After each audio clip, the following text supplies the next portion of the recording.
SER Podcast. Hola, soy Javier del Pino y aunque suelo presentar un programa de radio en La Ciencia, aprovecho para ser un oyente más y aprender de las conversaciones que Javier Sampedro y Pere Estupiñán mantienen con expertos y con investigadores. A ver qué nos cuentan en esta ocasión. Atentos.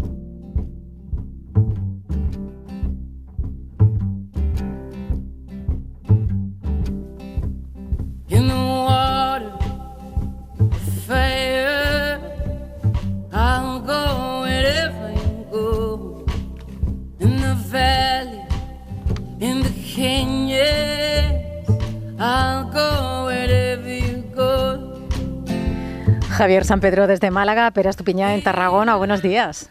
Hola, buenos días. ¿Qué tal, Javier? Javier, ¿estás? Javier, manifiéstate. Ni no en Colón, sino aquí.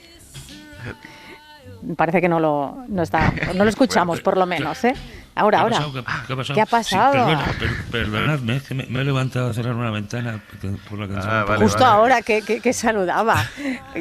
Yo creo que te temías una pregunta sobre vacunas y fútbol y demás, ya que Javier se ha ido a vacunar. Ahora Jorge Ricocheverría comentaba lo de la selección y las vacunas y tal, pero no vamos a abrir ese melón, me parece, ¿eh? Jorge lo ha hecho muy bien. Ya, pues lo dejamos ahí, ¿para qué estropearlo, no? Exacto. Pere Estupiñán no merece la pena. Pere Estupiñán, se lo recuerdo, es químico, bioquímico y conductor en la 2 del Cazador de Cerebros. Y Javier Sampedro es doctor en genética y biología molecular y colabora en El País. Justo estaba leyendo antes, Javier, el artículo que publicas hoy en El País, que se titula La mente miente. Hablas de la consciencia y la conciencia. Y justo al lado, fíjate, hay una fotografía preciosa de ese grupo de elefantes que deambulan por China. Sí. Están dormidos, están durmiendo estirados entre la hierba. Y cómo se encajan para dormir los más chiquitines en el hueco que deja la trompa y la pata, no sé si la madre o un hermano, pero es maravillosa esta foto. Es un Tetris y están todos juntitos durmiendo y es muy apropiada esa foto también para el artículo, ¿no? Es muy apropiada. No nos cabe la menor duda de que los elefantes son conscientes. De hecho, sabemos por experimentos que se han hecho donde se ponen grandes espejos delante de los elefantes para ver si se reconocen a sí mismos, ¿no? Que es una prueba de autoconsciencia. Y esto es el ser consciente de sí mismo, saber que esa imagen que está en el espejo es la tuya, no es algo tan obvio como parece. Sí. De hecho, la primera vez que se ve una elefanta fue la primera en el zoológico de Nueva York. La primera vez que se ve, lo que hace la elefanta es mirar detrás del espejo a ver quién hay ahí, ¿no? A ver, ¿quién es esa otra? Más o menos lo mismo que hace un niño pequeño. Sí. Y luego pues vamos aprendiendo, igual que aquella elefanta que nunca se había visto en un espejo, pero le pintaron en un lado de la cabeza una mancha blanca y ella se daba con la trompa como para quitárselo, ¿no? Lo que implica saber que eso que ves en el espejo eres tú. Es un reflejo, claro, es tu reflejo. Es que además, como cuentas en el artículo, como los avances científicos no hacen más que hacernos curas de humildad continuamente, ¿no? A la especie humana, porque esos experimentos en el córtex cerebral y que permiten, pues bueno, saber que tenemos una parte de donde habita la consciencia y otra donde habita la conciencia en el cerebro, ¿no? Y cómo somos más parecidos a los animales de lo que nos pensamos. Sí, absolutamente, porque pensábamos que, puesto que la zona del cerebro que más ha crecido durante la evolución humana son los lóbulos frontales, ¿no? Lo que tenemos en la mitad anterior del cerebro, lo que tenemos detrás de la frente, pues se esperaba desde hace tiempo que la consciencia residiera ahí, ¿no? En esas donde residen esas funciones cognitivas elevadas. Pero no es así. La experiencia consciente, es decir, lo que recuperamos cuando nos despertamos, ¿no? Porque mientras dormimos estamos inconscientes. Pues eso que recuperas cuando te despiertas, que es, no sé, el olor de la habitación, un rayo de sol entrando por la persiana, el olor de una cafetera. Eso es lo que nos hace conscientes, y esto no son altas funciones cognitivas, son tan bajas, digamos, que es posible que las compartamos con la totalidad de los mamíferos y en parte más allá.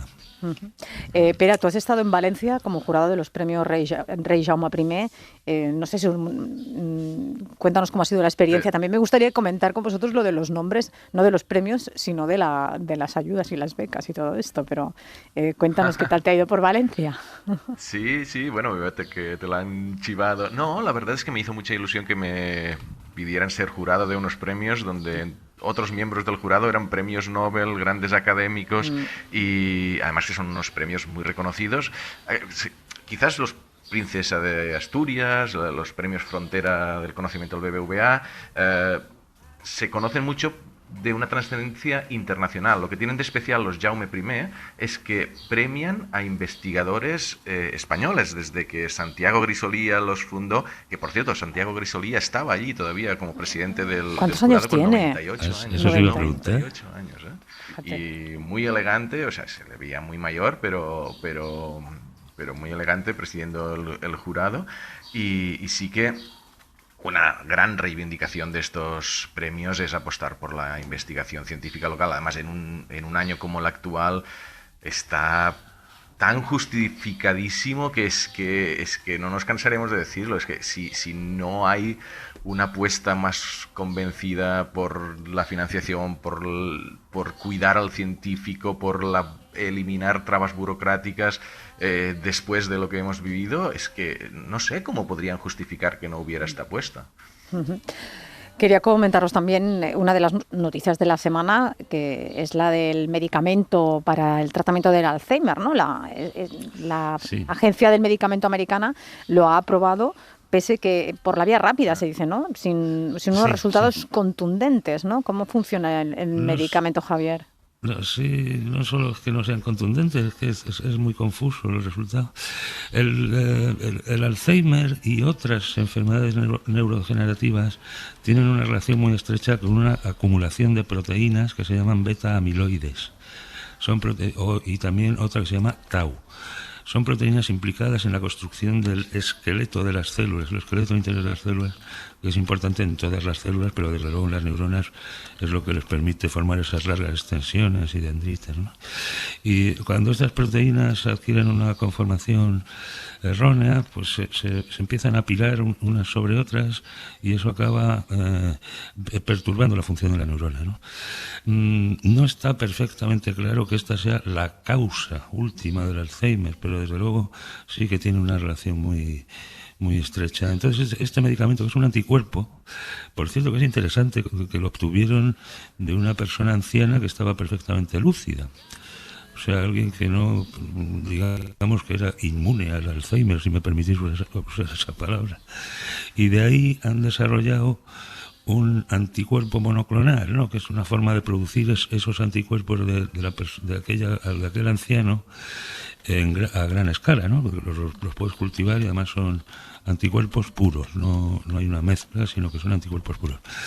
El problema ha venido con los ensayos clínicos, porque en un ensayo de 3.000 personas divididas en dos fases de 1.500 y 1.500, uno de los ensayos revela un 20 y pico % de reducción de placas amiloides, lo que estaría muy bien, pero es que en el otro ensayo no hay la menor evidencia de que haya funcionado. Esto es muy extraño.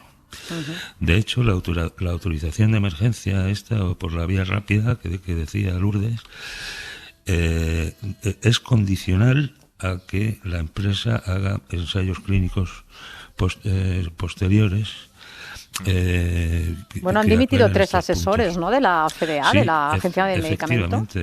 Efectivamente, no estaban de acuerdo. La corriente de crítica ha barrido el mundillo de la ciencia americana. Hay un escándalo, hay quien habla de la decisión más errónea que ha tomado la FDA en toda su historia. Muy radical. Pera, ¿tú qué te parece? No, yo creo que es una de estas noticias que sí que merece, como está haciendo Javier, explicarla con calma, porque tiene muchos matices. Desde la parte más científica, el Alzheimer es un gran misterio. O sea, sí que se ve que en los enfermos de Alzheimer, como ha dicho Javier, tienen estas placas, pero no se entiende muy bien si eso es una causa, una consecuencia. Y este fármaco, que sería, bueno, ha sido el primero en aprobarse, no daba unos resultados suficientes. O sea, el tema es que el comité de expertos que asesoró a la FDA dijo lo que estaba contando Javier, o sea, no es suficiente como para aprobarlo. Y a pesar de eso, la FDA se ha acogido a este método que tiene para aprobar con urgencia algunos fármacos. Y, a ver, tampoco es muy difícil criticarlo, porque esta fase 4 que comentaba Javier, de decir, si vemos que puede ser prometedor, es algo que claramente el Alzheimer, con el envejecimiento de la población, con el sufrimiento que genera, pues quizás sí merece la pena decir, mira, tirado adelante, empecemos a dar este fármaco a muchísimas personas, y con el tiempo vamos comprobando si realmente funciona o no, que es la fase 4 de ensayos clínicos, y si no funciona, pues lo retiramos. Pero esto lleva un tratamiento, o sea, esto nos lleva a hacer como las pruebas casi en vivo, ¿no? Estos métodos de urgencia de los que estamos hablando ahora, por ejemplo, con la pandemia, con las vacunas, ¿no? Ahora en pandemia, Israel, por ejemplo, ha hecho un estudio para comprobar la efectividad de la primera dosis de Pfizer, y coincide con la eficacia que se obtuvo en los ensayos, que creo que fue un poco más del 50%, un 54%. Sí. Y sí que coinciden, pero podrían no hacerlo, ¿no? Porque... claro, pero es que esto pasa en casi todos los fármacos. Una cosa es lo que se ve en el ensayo clínico, y se puede ver pues una protección del 70%, del 80%, pero que son hechos en unas condiciones determinadas, ¿no? Y luego... condiciones ideales, ¿no? Claro, luego en el mundo real, con otras condiciones, puede haber una efectividad. Por eso la diferencia entre eficacia y efectividad, ¿no? Y en lo del fármaco del Alzheimer, es que no sé, tú que me gustaría también, Javier, ¿tú qué piensas Es delicado, porque claramente estás rebajando un poco los estándares que la ciencia, y que de alguna forma es lo que nos da confianza, ¿no? Que la ciencia dice, no, oye, si no está muy claro, no lo aprobamos. Es muy delicado. La respuesta dependerá un poco de los índices de seguridad del fármaco, porque hay efectos secundarios todavía no bien cuantificados, en forma de edemas cerebrales que pueden empeorar las cosas, ciertamente. Entonces, necesitamos datos de un ensayo clínico bien planteado. Y esto no es cuestión de meses, porque hay que evaluar las pérdidas cognitivas al final, ¿no? de la población a la que le das el fármaco. Y eso puede llevar un año o más. Bueno, y que vale $56.000 al año. O sea, es un factor que está ahí también. 40.000 euros, ¿no? Es un factor, desde luego. Y bueno, hay quejas científicas de que los lobbies de pacientes de Alzheimer, que son lobbies muy poderosos, puesto que hay tanta gente con Alzheimer, ¿no?, han presionado muchísimo por cualquier cosa, ¿no? Por cualquier cosa que tengan ahí medio probada, aunque sea con unos datos muy confusos, pues la que quieren ofrecérselo a sus representados, a los pacientes de Alzheimer. Y esa presión ha sido difícil de resistir para la parte más gestora de la FDA, ¿no? Pero los asesores científicos claramente están muy son críticos, son críticos. Sí, son críticos, y han dimitido varios, como decía. Si quieren hacerle preguntas a Javier y a Pera, o plantear temas que tratemos en esta sección, puede llamar o pueden dejarnos un WhatsApp en el 638-855-349.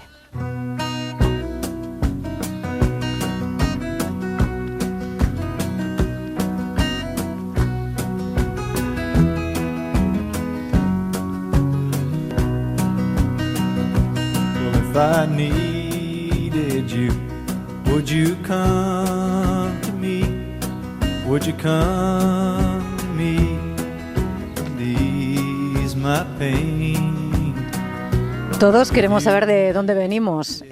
Incluso estaba pensando en los robots y los replicantes de la ciencia ficción, ¿no? Que acaban humanizándose, haciéndose esa pregunta, ¿no? Queriendo saber sus orígenes. Y quizá por eso he visto cosas que no podéis imaginar.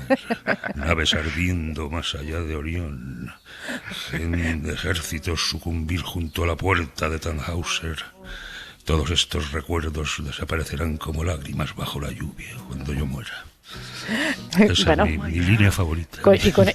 Y con esa voz, además, que lo recitas. Sí, por la mañana sobre todo. Sí, voz cazallera, ¿eh?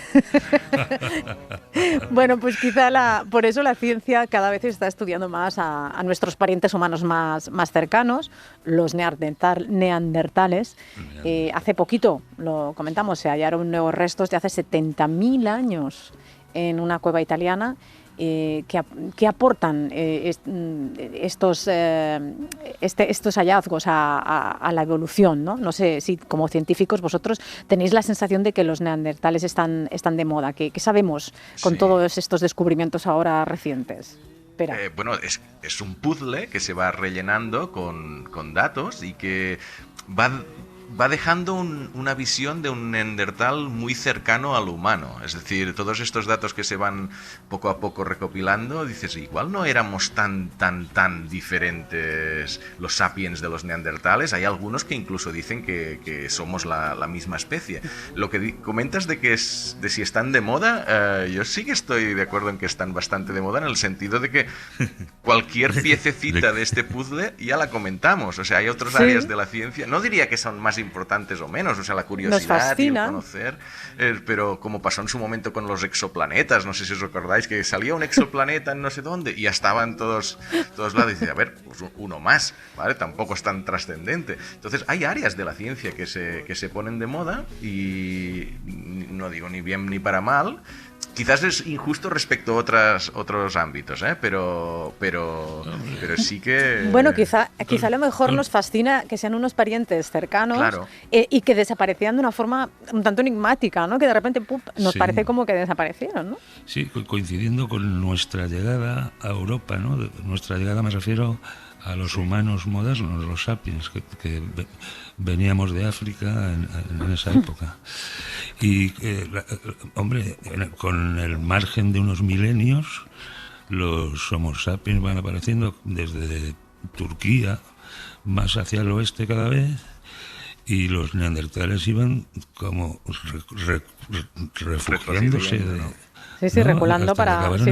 En Gibraltar, ¿no? En Gibraltar aparecieron los últimos restos. Fijaos relacionado con la pandemia incluso han salido noticias, exacto, ¿no?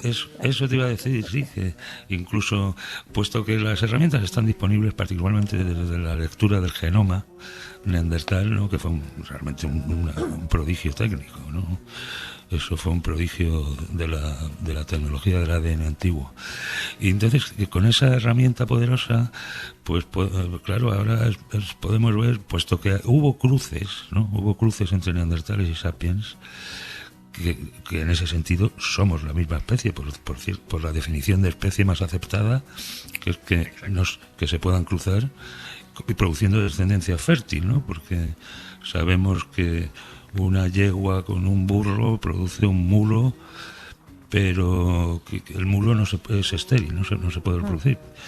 Mientras que los sucesores de estas noches de amor híbrido, somos nosotros. O sea, que nos consta que fueron fértiles la descendencia. Y claro, ahora pues incluso en una pandemia como la COVID, puedes mirar si los trozos que tienen del genoma neandertal tal persona o cual otra actual afectan a eso, y el resultado fue que sí, que había un efecto.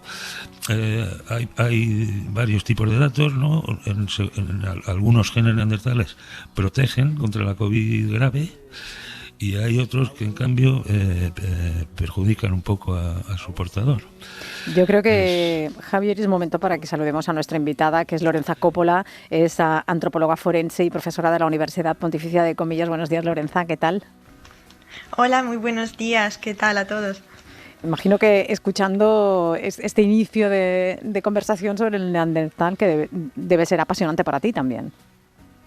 Sí, para mí es muy apasionante, sobre todo porque en este momento estoy en el corazón de Europa, donde se han llevado a cabo la mayoría de las investigaciones sobre los neandertales. Estoy hablando del Instituto Max Planck en Alemania. Tú eres antropóloga Leipzig. en Leipzig, ¿no? En este momento estoy en Jena, pero sí, el Max Planck tiene dos institutos, por así decirlo, uno en Jena y uno en Leipzig. Oye, explícanos en qué consiste la antropología forense, Lorenza. Vale, la antropología forense es algo un poco distinto de lo que estábamos hablando hasta ahora, que es la antropología física, que básicamente estudia las poblaciones antiguas, mientras que la antropología forense emplea las herramientas de la antropología física, pero en contextos forenses, en contexto de, por ejemplo, violaciones de derechos humanos, homicidios, en contextos que se llevarán delante de un jurado y que tendrán repercusiones tanto para la víctima como para la familia como para la persona que realizó el crimen, ¿no? Y entonces utilizamos las herramientas forenses, como las antropólogas forenses que vemos en las películas, ¿no? Siempre hay la más lista. Sí, la famosa serie Bones. Sí. Exacto, Bones. Efectivamente, sí. Sí, básicamente estudiamos material óseo humano o de posible procedencia humana. A veces podemos encontrarnos también con material conservado en otra forma, por ejemplo, momificado, material saponificado, que es cuando, digo yo en clase, para que os hagáis una idea, el cuerpo se hincha como el del hombre Michelin, el hombrecito este blanco. Esta es la saponificación. Cuando un cuerpo está demasiado tiempo en agua, pues se forma un estrato de adipocira, básicamente la grasa contenida en nuestra piel, en el estrado más externo de nuestra piel, se convierte en adipocira, algo parecido al jabón, ¿no? Y por eso se llama saponificación. Antes estábamos comentando el maravilloso descubrimiento del estudio del ADN de los neandertales, ¿no? ¿Qué porcentaje de nuestro ADN es herencia de los neandertales? Es un porcentaje variable. Normalmente en la población humana varía de 1,5, 1,8% hasta un 2, como muchísimo 3%, no más. Y normalmente no se encuentra en las poblaciones que tienen ascendencia africana. Y en los asiáticos suele aparecer más las variantes denisovanas, ¿no es cierto? Sí, normalmente sí. En algunas regiones de Asia, normalmente, bueno, depende de la población de la que estemos hablando, pero sí, normalmente ellos tienen un componente denisovano más importante, más marcado. Y una cosa, Lorenza, en distintas personas el porcentaje de ADN neandertal es de distintas zonas del genoma. Quiero decir, hay una tendencia a que todos presentemos las mismas variantes. Normalmente, bueno, primero hay que decir que el ADN de Neandertal que poseemos es muy poco, entonces es difícil poder cubrir toda la variabilidad humana. Nosotros somos miles de millones y entonces cubrir toda la variabilidad humana con las pocas secuencias de ADN de Neandertal que tenemos no sería compatible poder realizar esta comparación. Pero normalmente, por lo que tenemos y por lo que se ha podido estudiar del ADN de Neandertal, normalmente nos afecta, por ejemplo, por nuestra apariencia, es decir, el color de la piel, el color de los ojos, el color del pelo, también en otros aspectos como puede ser el comportamiento. Por ejemplo, en inglés, en italiano también decimos no te portes como un hombre de las cuevas, no seas tan refunfuñón, porque Y no es solamente una forma de decir, una forma de hablar, sino que parece que algunos genes de Neandertal también influyen en nuestro comportamiento, pueden favorecer el aislamiento de una persona, pueden favorecer, por ejemplo, su dependencia de los cigarrillos, pueden favorecer la presencia de colesterol. Sí. No estamos pensando en nadie, ¿eh? No. Creo que llevo medio genoma neandertal. Oye, Lorenza, y lo que estábamos comentando dentro de ese 2% hay una variante que, según un estudio publicado en Nature, dice que nos haría más vulnerables al COVID. ¿Por qué? Sí, este es el problema. Esta variante está... El 60% de la población europea y el 50% de la población del sur asiático llevaría esta variante que predispone a la infección. Pero lo que pasa es que no ha sido posible identificar el mecanismo con el que promueve la infección por la COVID-19. Casi seguramente se va a traducir en algún mecanismo bioquímico, porque, por ejemplo, la variante que nos protege, y esta es la buena noticia, que 1/3 de nosotros, de toda la población humana, lleva la variante que nos protege, activa una serie de vías metabólicas que promueven la respuesta inmunitaria contra los virus ARN, como el coronavirus. En la reconstrucción de la historia que hacéis los antropólogos, hay algunos casos curiosísimos que no puedo evitar preguntarte por ellos, ¿no? Por ejemplo, el del origen de la tuberculosis. Sí, es un caso verdaderamente curioso y es un caso también un poco de risa. En el Max Planck, en 2014, realizaron un estudio porque todos queremos saber de dónde sale esta vulnerabilidad, ¿no? Porque la enfermedad y la vejez son las cosas más humanas en las que podemos pensar. O si no, seríamos dioses si no tuviéramos ni vejez ni vulnerabilidad a las enfermedades, ¿no? Como decía Isa antes, lo del Alzheimer, pues si no la tuviéramos seríamos dioses. Claro. Y entonces quisieron investigar el origen de una de las enfermedades infecciosas que más cobran vidas, ¿no? Al año, casi 2 millones de muertes por tuberculosis al año en todo el mundo. Y establecieron que su origen sería bastante moderno, alrededor de hace 6.000 años, en África. Claramente, la tuberculosis nos la transmiten sobre todo los bóvidos, las vacas, los toros, y nos las transmitieron cuando empezamos a tener actividades de ganadería, de agricultura. Estábamos en contacto muy estrecho con estos animales. Y antes se pensaba que la tuberculosis se transmitió a América con la llegada de Colón. Pero luego se encontraron con unos huesos que llevaban unas lesiones por tuberculosis. Normalmente son lesiones que se observan en las vértebras, ¿vale? En la cara interna de las vértebras, la parte que está en contacto con los pulmones, ¿no? Son el órgano de elección por la infección por tuberculosis. Sí. Y estos restos tienen más de 1000 años de antigüedad, entonces incompatibles con la llegada de Colón. Eran anteriores, mucho anteriores. Y se preguntaron, ¿pero cómo podía haber llegado la tuberculosis de África si nació en África y luego se difundió en Europa, en Asia, etcétera? ¿Cómo podía haber llegado de África a América sin un puente, sin ninguna forma de comunicación? ¿Qué hacía? ¿Volaba? ¿Nadaba? Pues sí, nadaba. La tuberculosis nadaba. ¿Cómo? Es decir que compararon el ADN de la forma de tuberculosis que ataca al hombre con las otras bacterias que causan tuberculosis en otros animales. Y vieron que los genes que se encontraron en los huesos de estas civilizaciones precolombinas eran compatibles con los genes del Mycobacterium pinnipedi, que es un Mycobacterium que afecta a las focas. Entonces sí, la tuberculosis nadó. Las focas, como migran de las costas de África hasta las costas del sur de América, llevaron la tuberculosis de la cuna, por así decirlo, de esta enfermedad hasta las costas del sur de América, donde las poblaciones precolombinas cazaban las focas por su carne y comiéndolas posiblemente se infectaron por tuberculosis. Lorenza Coppola, antropóloga forense, profesora de la Universidad Pontificia de Comillas.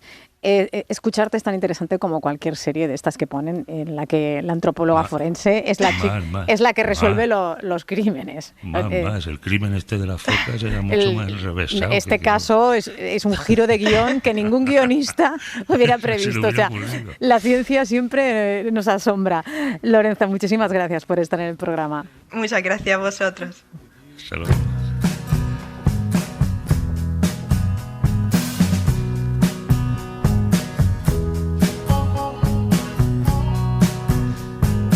Es que es verdad, lo de la realidad que supera a la ficción, Al final era la foca. Totalmente.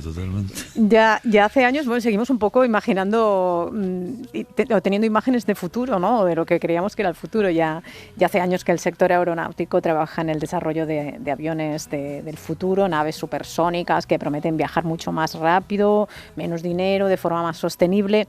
Una de ellas, Boom Supersonic, ya tiene como clienta la aerolínea United Airlines, que podría comprarle hasta 35 aviones supersónicos, dicen, para operar vuelos Londres-Nueva York en 4 horas por $100, dicen, ¿no?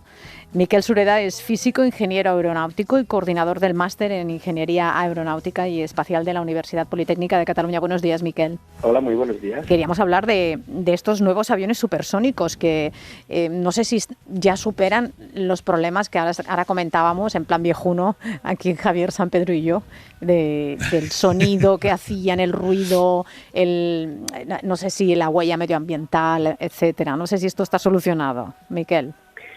Bueno, en realidad es que no podemos hablar de nuevos aviones supersónicos, sino de empresas que están pensando en desarrollar esos aviones. Aún no hay ninguna cosa realmente tangible y eso es lo interesante, ¿no? Cómo hablar un poquito sobre el posible diseño futuro, pero también sobre cómo en el presente hay muchas empresas intentando hacer grandes cosas, así como desarrollar ya sea aviones o cohetes, y cómo pues tienen que lidiar entre un poco la realidad y la ciencia ficción, ¿no? O sea, decir que están haciendo algo y que casi lo tienen hecho cuando aún están en las primeras etapas de desarrollo. Realmente es eso, ¿no? O sea, se habla mucho, pero no tenemos nada sobre la mesa aún ahora mismo.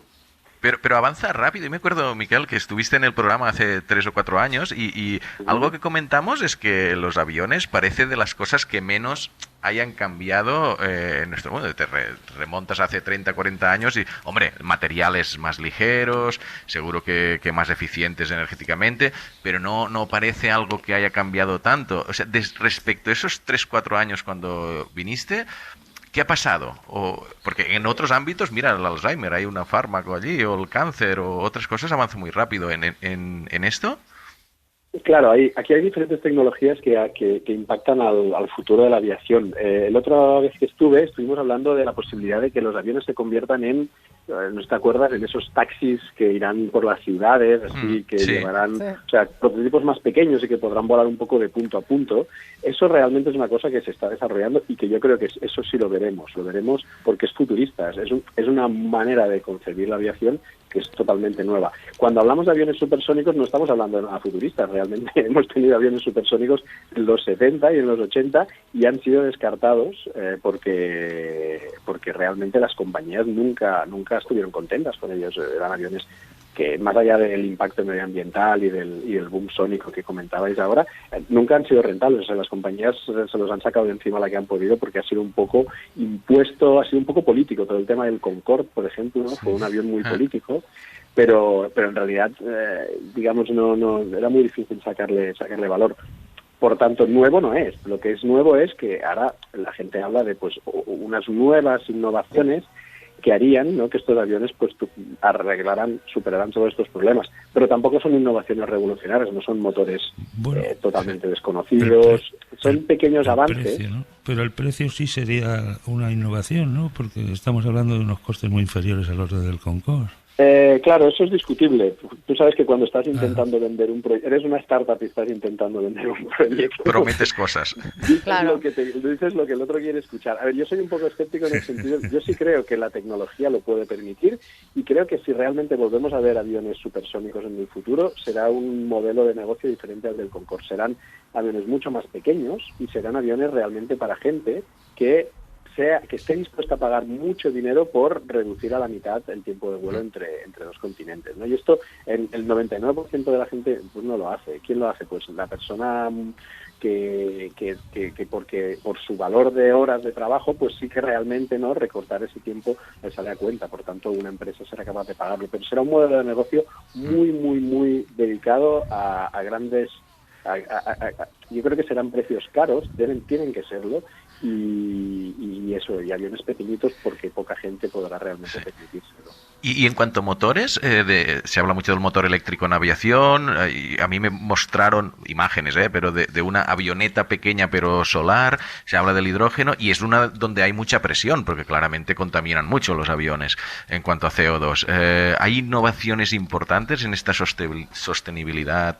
Sí, necesariamente. De hecho, la aviación hace tiempo que se ha puesto las pilas en ese sentido, en varios aspectos. El primero es seguir usando los tipos de los motores a reacción que de toda la vida, pero de una manera mucho más eficiente. O sea, si comparamos un motor de los que se están desarrollando ahora, sin que sea una tecnología revolucionaria, pero toda la optimización que se ha hecho hace que el nivel de consumo y también incluso la forma en la que trabaja con el propio combustible es infinitamente menos contaminante, aunque sigue siéndolo. Y sí, claro, hay líneas de investigación, pues como tú comentabas, hacia el hidrógeno, hacia combustibles, biocombustibles.